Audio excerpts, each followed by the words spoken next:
मेरा ही नाम है प्रशांत किशोर। आप सब यहाँ पर समय निकालकर अपने गांव के इस प्रांगण में जुटे हैं, मुझे मेरी बात कहने का अवसर दे रहे हैं। इसके लिए आपका तहे दिल से शुक्रिया अदा कर रहे हैं, आपका धन्यवाद कर रहे हैं। हम कोई नेता नहीं हैं, हमारा कोई दल नहीं है और आपसे वोट मांगने भी नहीं आए। बिहार के एक साधारण परिवार के लड़के हैं। हमारे अपने बाबा मजदूर थे, इसी बिहार में बैलगाड़ी चलाते थे। हमारे बाबूजी यहाँ पर सरकारी डॉक्टर थे।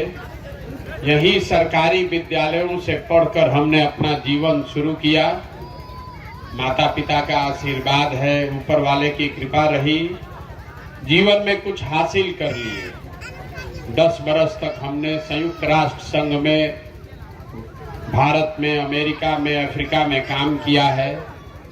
2011 में हम देश में वापस लौटे और जो काम हम पहले करते थे उसको लोग चुनावी रणनीतिकार के नाम से जानते हैं। इसका मतलब क्या हुआ? गांव देहात में आदमी कोई बुझाता नहीं है कि इसका मतलब क्या है। जैसे आपके यहाँ डॉक्टर कोई घर में बीमार पड़ता है, आप जाते हैं डॉक्टर के पास दवा लिखवाने, सलाह लेने, इलाज कराने। वैसे ही इस देश के जो बड़े बड़े नेता और दल हैं, जिसको आप टीवी पर देखते हैं, अखबार में पढ़ते हैं, ये लोग जब चुनाव लड़ना होता है तो हमारे ऐसे आदमी के पास आते हैं ये सलाह लेने कि क्या करें, कैसे चुनाव लड़े तो चुनाव जीत जाएंगे। डॉक्टर साहब के पास आप जब जाते हैं तो डॉक्टर साहब का फीस है 200 रुपया, 500 रुपया, 1000 रुपया। हमारा फीस 2-4-500 रुपया नहीं है, 2-4 हजार भी नहीं, 2-4 लाख भी नहीं, 2-4 करोड़ भी नहीं। उतना सलाह देने के लिए, मदद करने के लिए हमारा फीस है 100 करोड़ या उससे ज्यादा। इतना पैसा लेते हैं तब किसी को सलाह देते हैं कि चुनाव कैसे लड़िएगा, जीतिएगा। ये काम हमने 10 बरस किया, लेकिन 2 बरस पहले हमने उस काम को छोड़ दिया। अब आप कहिएगा कि ये भैया इतना पैसा जिस काम में था, इतना नाम शोहरत जिस काम को करके कमाए हैं, उस काम को छोड़े क्यों? छोड़े इसलिए कि 10 बरस उस काम को करके ये अनुभव किया कि जनता जो है समझती है कि नेता के जीतने से उसका जीवन बदलेगा, लेकिन जो जीत गया वो जीत के चला गया। आपको लगता है कि मेरा दल जीत गया, मेरे जात वाला जीत गया, मेरा नेता जीत गया, मेरा पार्टी जीत गया। जो जीता वो जीत कर गया। आपका और आपके बच्चों का जीवन सिर्फ और सिर्फ आप ही पर आधारित है। वो नेता के जीतने से कुछ उसका होने वाला नहीं है। तो हमने ये अनुभव किया कि अगर भगवान ने हमको शक्ति, बुद्धि, साधन दिया है, अगर हम में वो क्षमता है कि हम जिसका ही हाथ पकड़ते हैं, जिसको सुझाव देते हैं, वही जीत जाता है, तो नेता और दल को तो बहुत जिता लिए। अब एक बार वापस अपने राज्य बिहार जाते हैं और वहां के जनता को जिताने के लिए कुछ प्रयास करते हैं। इसीलिए यहाँ वापस आए। दल नहीं बनाए हैं, वोट नहीं मांगते हैं। 14 महीना से अपना घर परिवार छोड़कर पैदल पैदल चलकर हर गांव, देहात, शहर में जा रहे हैं, लोगों से मिल रहे हैं, आपकी समस्या को भी देखते हैं। हमारे साथ सैकड़ों लोग जो काम करते हैं, उनकी मदद से आपकी गांव, आपके पंचायत की दशा कैसे सुधरेगी, इसका योजना भी बनाते हैं। लेकिन साथ साथ लोगों को ये भी बताते हैं कि आप आखिर इस दुर्दशा में क्यों हैं और कैसे इस दुर्दशा से निकल सकते हैं। और उसके लिए वोट नहीं मांगते। लोग कहता है भैया पार्टी बनाइए, आप ही के साथ चलेंगे, आपको वोट देंगे तबे न बिहार सुधरेगा।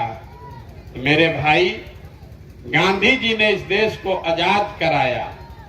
गांधी जी ने तो आपसे कभी वोट नहीं मांगा।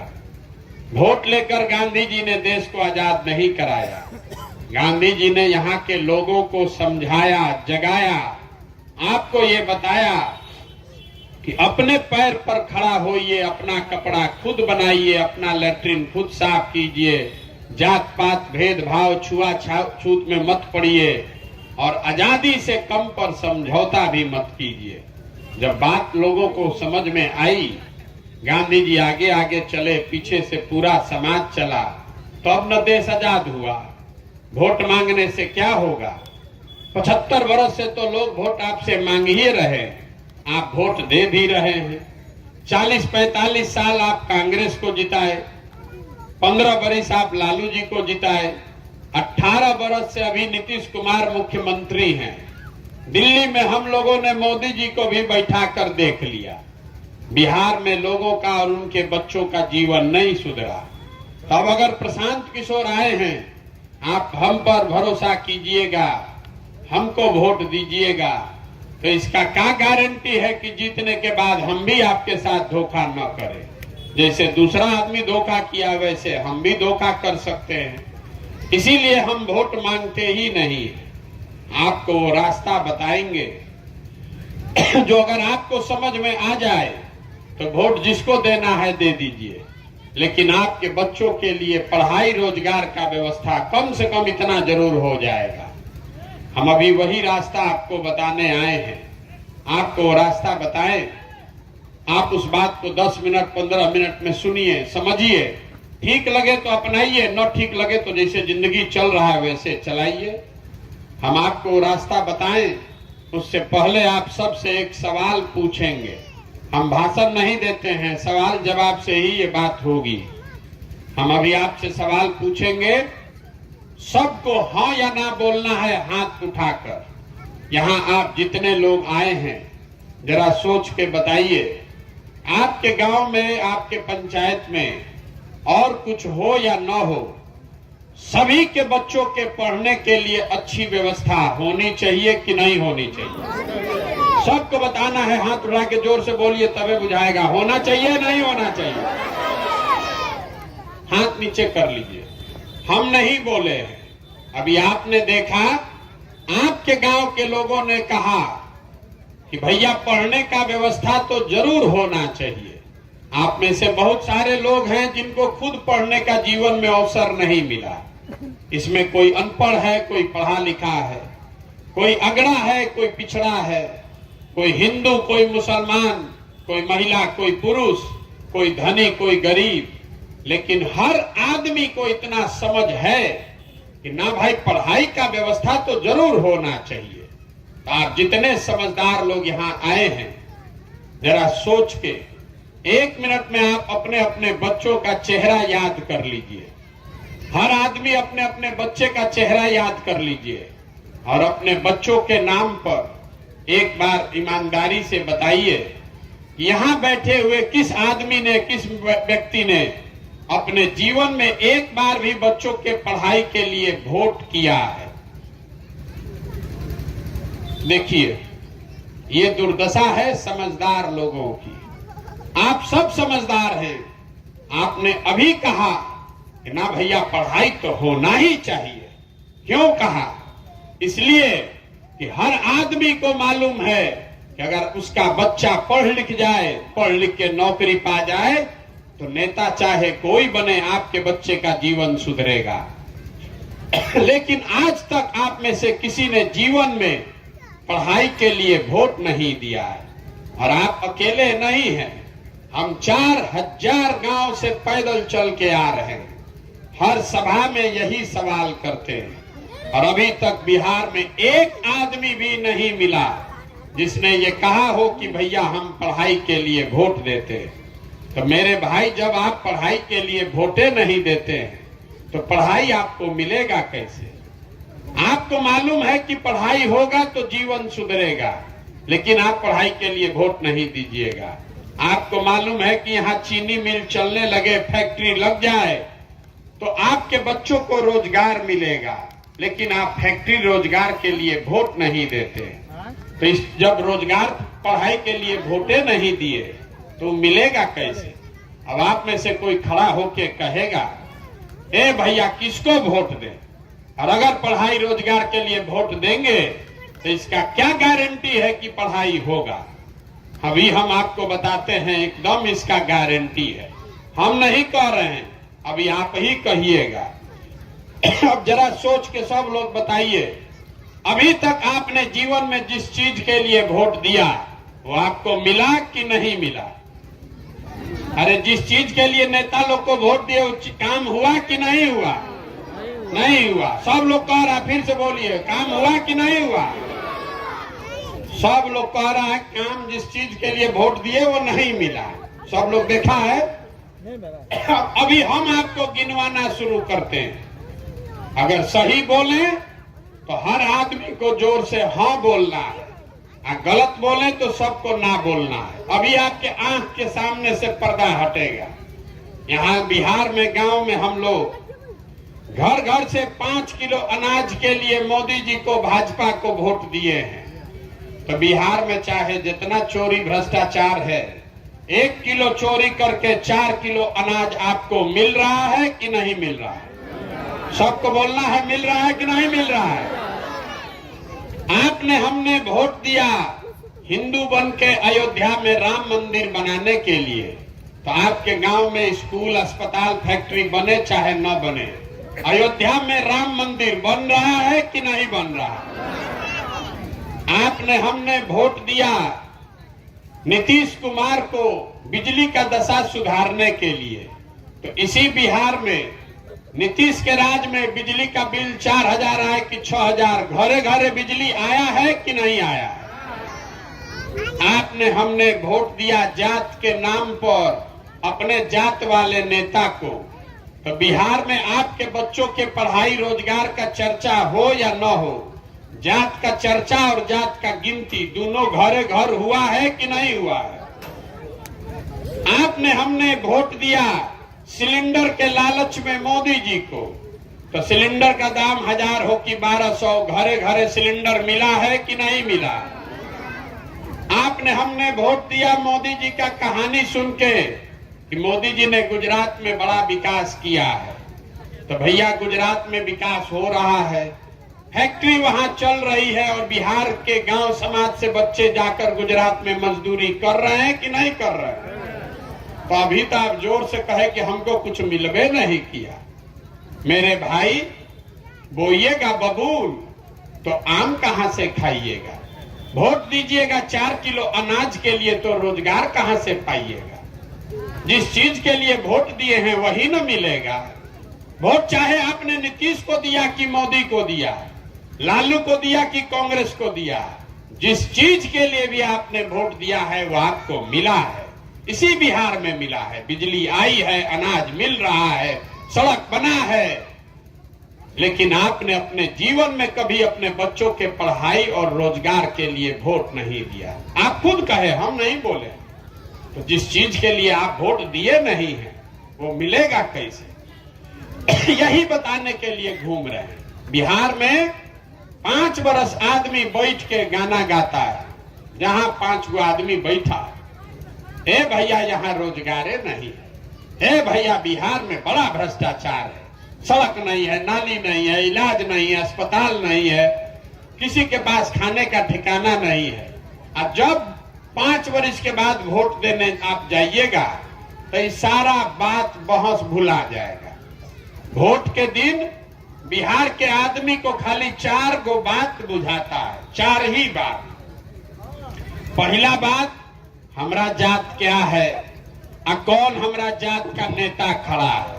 वो आदमी चोर है, बदमाश है, डकैत है, चाहे आपका जमीन कब्जियाया है, अपने जात का है तो उसी को जाकर वोट दीजिएगा।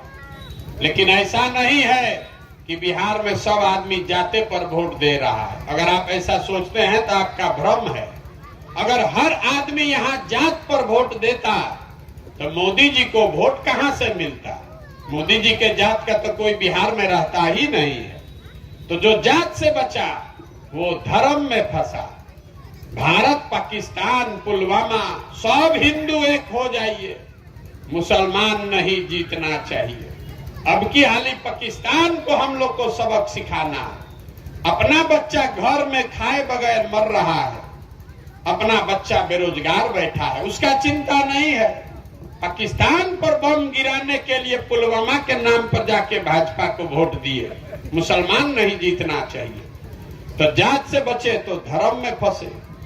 जो दोनों से बच गया, तो तीसरा बिंदु बिहार के लोगों को जो समझ में आता है, ए भाई कुछ हो जाए, 2 रोटी कौन खाएंगे, लालू का राज लौटना नहीं चाहिए। बड़ा अपराध था उस राज में। जाने दीजिए भैया, सड़क नहीं है, पढ़ाई नहीं हो रहा है, लेकिन कम से कम कोई अपहरण डकैती तो नहीं हो रहा है। अब तो वो चालू हो गया।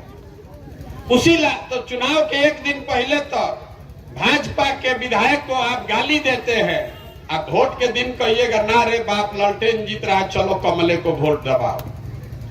जो तीनों से बचा, तो यहाँ एक वर्ग है जिसको हम लोग मुसलमान भाई लोग हैं हमारे, इन लोग का दुर्दशा सबसे ज्यादा है। दलितों के बाद सबसे ज्यादा गरीब, बदहाल, फटेहाल, बेहाल मुसलमान है।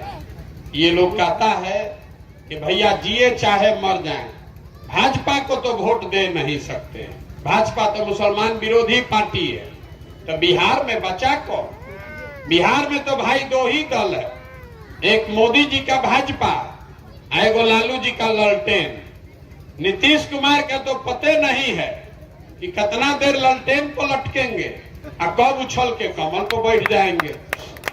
तो जो यहाँ मुसलमान है वो कहता है भैया जिए चाहे मरे, भाजपा को दे नहीं सकते हैं, तो ललटेन दिख रहा है, इसी को बटन दबाएंगे। आप ईमानदारी से बताइए, इसी 4 चीज पर न वोट पड़ा है। काहे के लिए लंबा चौड़ा भाषण दे रहे हैं, काहे झूठ बोलते हैं अपने आप से भी कि भैया हमको रोजगार चाहिए, ए भैया हमको सड़क चाहिए। मेरे भाई आपको कुछ नहीं चाहिए। गांव में जाते हैं मुसलमानों के, कहता है सड़क नहीं है। सड़क का मंत्री कौन है? तेजस्वी यादव। आप कहते हैं भैया यहाँ अस्पताल नहीं है, अस्पताल का मंत्री कौन है? तेजस्वी यादव। आप कह रहे हैं कि नाली गली है, ये नहीं है, पानी घर में मिल नहीं रहा है, तो पानी नली गली का मंत्री कौन है? ग्रामीण कार्य मंत्री तेजस्वी यादव। आप कह रहे हैं कि दाखिल खारिज में 15,000 20,000 घूस लग रहा है, उसका मंत्री कौन है? वो भी आरजेडी के आलोके जी हैं। पढ़ाई नहीं हो रहा है, उसका मंत्री कौन है? वो भी चंद्रशेखर जी आरजेडी के हैं। अब फिर चुनाव होगा तो आप उछल के फिर कमल को वोट, लालटेन को वोट दबाइएगा, तो आपका बच्चा नहीं भोगेगा तो कौन भोगेगा? और खाली आरजेडी का लालटेन का वोटर नहीं बंधुआ मजदूर है। यहाँ बैठे हुए बहुत सारे लोग मोदी जी के भी बहुत बड़े भक्त हैं। कहता है सांसद को नहीं दिए हैं, विधायक को नहीं दिए भैया, हम तो मोदी जी को देख कर दिए। 2011-12 में जब आप मोदी जी का नाम नहीं सुने होंगे, तब हमने मोदी जी का झंडा उठाया। तब तो आप नामों नहीं जानते थे कौन है मोदी।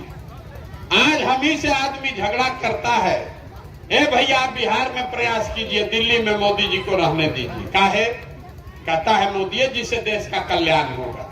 अब कौन बहस करे? मेरे भाई, आपको जितने यहाँ मोदी जी के भाजपा के समर्थक हैं, उनको एक छोटा सा चुनौती देकर जा रहे हैं। घरे जाके देखिए, याद कीजिएगा, मोदी जी 10 बरस से इस देश के प्रधानमंत्री हैं। मोदी जी ने 10 बरस में बिहार के लिए कुछ किया कि नहीं किया, इस बहस को छोड़ दीजिए। मोदी जी ने प्रधानमंत्री रहते हुए मोदी जी के बिहार का कुछ फायदा नफा नुकसान हुआ कि नहीं, इसको भी छोड़ दीजिए। 10 बरस में मोदी जी ने बिहार के विकास के लिए अगर एक बैठक किया हो, एक बैठक, काम नहीं, अगर उन्होंने एक बैठक किया हो, उसका समाचार पत्र, खबर, प्रमाण हमको दिखा दीजिए, और हम कल से मोदी जी का झंडा लेकर चलने को फिर से तैयार हैं। जिस नेता ने 10 बरस में आपके हमारे बच्चों के लिए एक बैठक नहीं किया, अभी 6 महीना के बाद चुनाव होगा, तो आप हम उछल उछल के कमल पर वोट दबाएंगे, तो मेरे भाई आपके बच्चे गुजरात में जाकर मजदूरी नहीं करेंगे तो बिहार में फैक्ट्री के मालिक बनेंगे। जब आपके अकल पर पर्दा पड़ा हुआ है तो कौन सुधारेगा? कोई जात के नाम पर बंधुआ मजदूर है, कोई धर्म के नाम पर बंधुआ मजदूरी है, कोई लालू के डर से भाजपा को, कोई भाजपा के डर से लालू को। यहाँ वोट अपने लिए, अपने बच्चों के लिए कोई दे ही नहीं रहा, तो बिहार सुधरेगा कैसे? इसी लिए पैदल घूम रहे हैं, वोट नहीं मांगते, गांव गांव जाकर लोगों को यही बात बताने के लिए घूम रहे हैं, सिखा रहे हैं, हाथ जोड़ रहे हैं।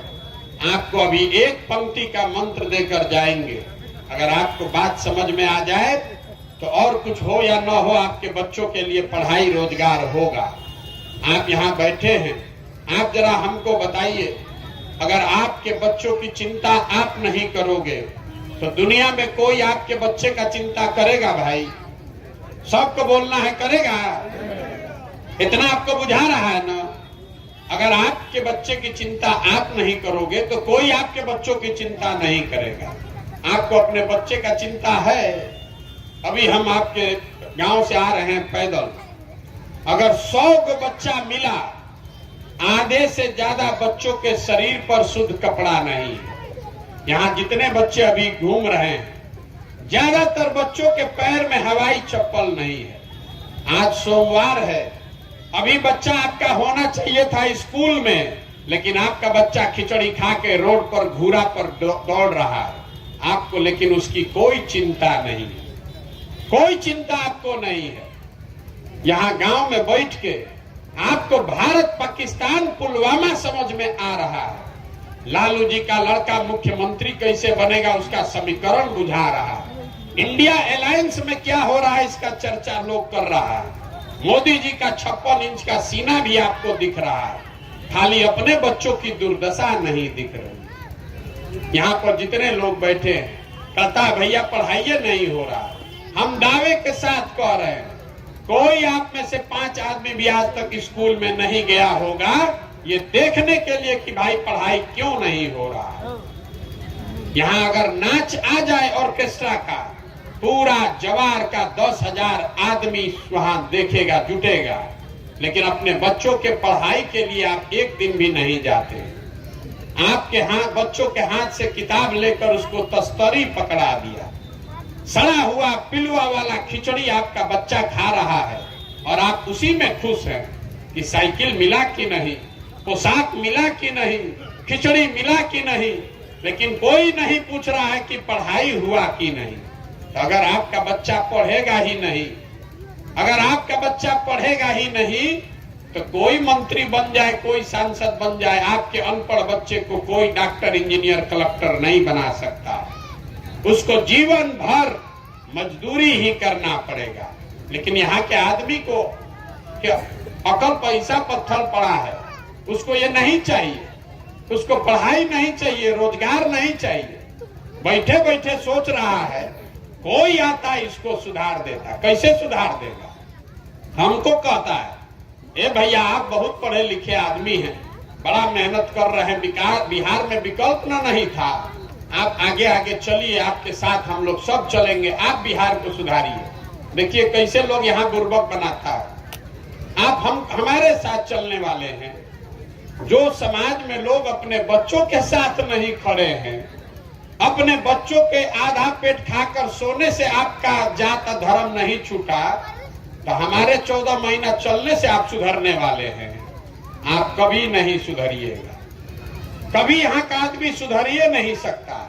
हमारा साथ क्या दीजिएगा? आप तो अपने बच्चे के साथ नहीं खड़े, आपको तो अपना ठिकाने नहीं, हमारा साथ दीजिएगा। आप जिस गांव में जाइए, कहता है मुखिया जी बड़ा चोर है भैया। अरे मुखिया हम लोग का कामे नहीं कर रहा है, नाली गली नहीं बनवाया, राशन कार्ड में 2,500 30,000 3,000 घूस ले रहा है, इंदिरा आवास तो मिलिए नहीं रहा है, मिलेगा तो 30,000 35,000 घूस लगेगा। आपके मुखिया का बात नहीं हो रहा। 4,000 गांव में लोग हमको यही बोला। अभी यहाँ जितने आप बैठे हैं 2 साल पहले मुखिया का चुनाव था, आपने भी देखा होगा। यही समाज, यही लोग जो आज चिल्ला रहे हैं कि बड़ा भ्रष्टाचार है, 500-500 रुपया में वोट बेचे आप, मुर्गा भात खाकर वोट दिए आप, 2-2 गो पाउच पर वोट का सौदा किए आप, तो आपका मुखिया चोर नहीं होगा तो हरिश्चंद्र होगा। अरे यहाँ का आदमी का तो इतना दुर्दशा है कि उसको चोरी भी नहीं करने आ रहा। जिस मुखिया को, विधायक को आप 500 रुपया के लालच में जात के नाम पर मुर्गा भात खाकर वोट देते हैं, वही जब जीत कर आता है तो आपके और आपके बच्चों के हलक में उंगली डाल के 10,000 20,000 घूस लेता है और आप बाप बाप चिल्लाते हैं कि बिहार में बड़ा भ्रष्टाचार है। जब आप वोट 500 रुपया में बेच रहे थे तो आप भ्रष्टाचार नहीं कर रहे थे। बिहार में सब ऐसी चक्कर में है कि हम लूट के अपना घर भर लें और पूरा समाज ईमानदार हो जाए। अरे भाई, जब समाजे चोर है तो नेता ईमानदार होगा कैसे? नहीं हो सकता है। एगो प्रशांत किशोर आए कि 10 प्रशांत किशोर आए, ये सुधरने वाला नहीं है। जब तक आप नहीं सुधरिएगा, आप नहीं जगिएगा, तब तक इसको कोई नहीं सुधार सकता है। इस पूरे अभियान में हम एक ही बात आपसे आशा अपेक्षा रखते हैं, एक ही बात सिखा रहे हैं। वोट जिसको देना है दीजिए, आपके मत मारा गया है, जिसको देना है दीजिए, लेकिन वोट देते समय स्वार्थी बनिए। अपना स्वार्थ देखिए, अपने बच्चों का स्वार्थ देखिए। नेता आकर कहता है देश के लिए वोट दीजिए, कोई कहता है जात के लिए दीजिए, कोई कहता है धर्म के लिए दीजिए। हम एक के गांव में बात जाकर सिखा रहे हैं, वोट जिसको देना है दीजिए, लेकिन वोट अपने बच्चों के लिए दीजिए। अगर आप अपने बच्चों के लिए वोट नहीं देंगे तो दुनिया में कोई आपके बच्चों के लिए खड़ा नहीं होगा। बिहार में हमको लोग कहता है कि मोदी जी को वोट दिए हैं देश को मजबूत बनाने के लिए। अरे मेरे भाई, अगर आपके बच्चे, बिहार के सारे बच्चे अनपढ़ और बेरोजगार हो जाएंगे तो उससे देश मजबूत होगा कि देश कमजोर हो जाएगा? अगर देश को भी मजबूत बनाना है तो आपको अपने बच्चों को मजबूत बनाना पड़ेगा। यही बात बताने के लिए घूम रहे हैं। ठीक लगे तो इसको अपनाइए और न ठीक लगे तो जिसका झंडा लेकर घूम रहे हैं, जिसका बंधुआ मजदूरी कर रहे हैं, वो करते रहिए। हमको उससे कोई फर्क नहीं है। मैं एक नारा लगाकर खत्म करूंगा। मैं बोलूंगा जय बिहार, आप सबको बोलना है जय जय बिहार, जय बिहार। इतने दम है, जय बिहार। और सब आदमी उत्तर प्रदेश में रहते हो कि केरल में, जय बिहार, जय बिहार, जय बिहार। बहुत बहुत धन्यवाद।